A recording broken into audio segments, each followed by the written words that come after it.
बड़ी खबर बरेली से है, जहां पर सरकारी पेंशन के नाम पर करोड़ों रुपए की ठगी कर रहे गैंग का आमला पुलिस ने भांडाफोड़ किया है। गिरोह जिंदा लोगों को कागजों में मृत दिखाकर फर्जी विधवा और वृद्धावस्था पेंशन पास कराता था। इसी खेल में अब तक 1,23,00,000 रुपए उड़ाए जा चुके हैं। पुलिस ने 4 आरोपियों को गिरफ्तार किया है। बुधवार को पुलिस लाइन सभागार में एसपी साउथ अंशिका वर्मा ने मामले का खुलासा किया है। पेंशन का मीठा चारा डालकर गिरोह कागजात जुटाता था, फिर जनसेवा केंद्र पर फर्जी मृत्यु प्रमाण पत्र भी तैयार करवा दिए जाते थे। किसी को मृत दिखाकर उसके नाम पर पेंशन स्वीकृत कराई जाती थी और रकम सीधे अपने तथा परिचितों के बैंक खातों में डाल दी जाती थी। पुलिस की जांच में सामने आया कि गैंग पिछले 4 साल से सक्रिय था। अब तक 56 लोगों को विधवा पेंशन और 2 लोगों को वृद्धावस्था पेंशन के नाम पर फर्जी लाभार्थी बनाकर रकम हड़प चुका है। किस तरीके से ये लोग पूरा घोटाला करते थे और कितने लोगों को थाना आंवला क्षेत्र अंतर्गत एक गिरोह का पर्दाफाश हुआ है, जिसमें हमें यह ज्ञात हुआ है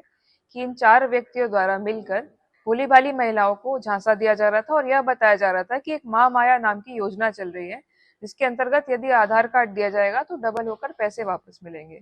जो महिलाएं हैं उनके द्वारा आधार कार्ड की डिटेल्स शेयर की गई और इस गिरोह के द्वारा इनके पति के फर्जी डेथ सर्टिफिकेट्स बनवाकर विधवा पेंशन के लिए अप्लाई किया गया। जब विधवा पेंशन आना शुरू हो गई, उसके पश्चात इनके द्वारा उन फंड्स को अपने खातों में डाइवर्ट किया गया।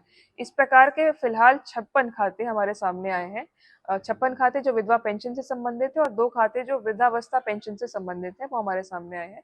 इसके अतिरिक्त यह ज्ञात हुआ है कि 4 साल से लगभग ये कार्य इनके द्वारा किया जा रहा था और इसमें जो मुख्य भूमिका है वो हरीश नाम के एक व्यक्ति की है, जिसके द्वारा जन सेवा केंद्र चलाया जाता था।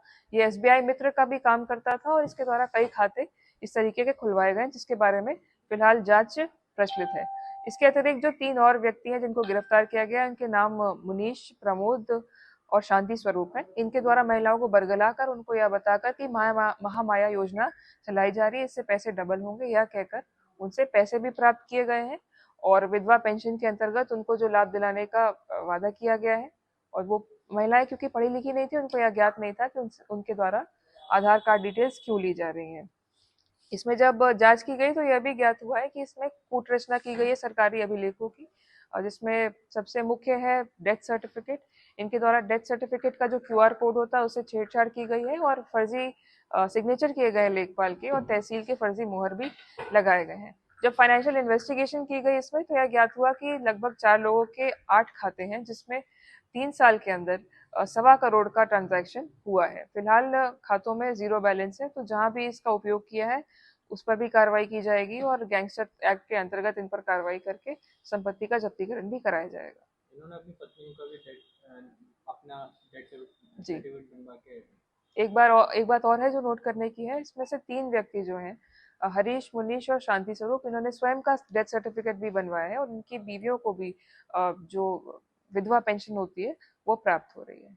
इस संपूर्ण प्रकरण में जो निराश्रय और बिल्कुल असहाय महिलाएं होती हैं उनको झांसा दिया गया है और सरकारी जो लाभ प्रोवाइड किए जाते हैं उनके फंड्स को डाइवर्ट किया गया है, तो इसमें कठोर से कठोर कार्रवाई सुनिश्चित की जाएगी। बरेली से साहबर सिद्दीकी की रिपोर्ट, TV1 इंडिया न्यूज।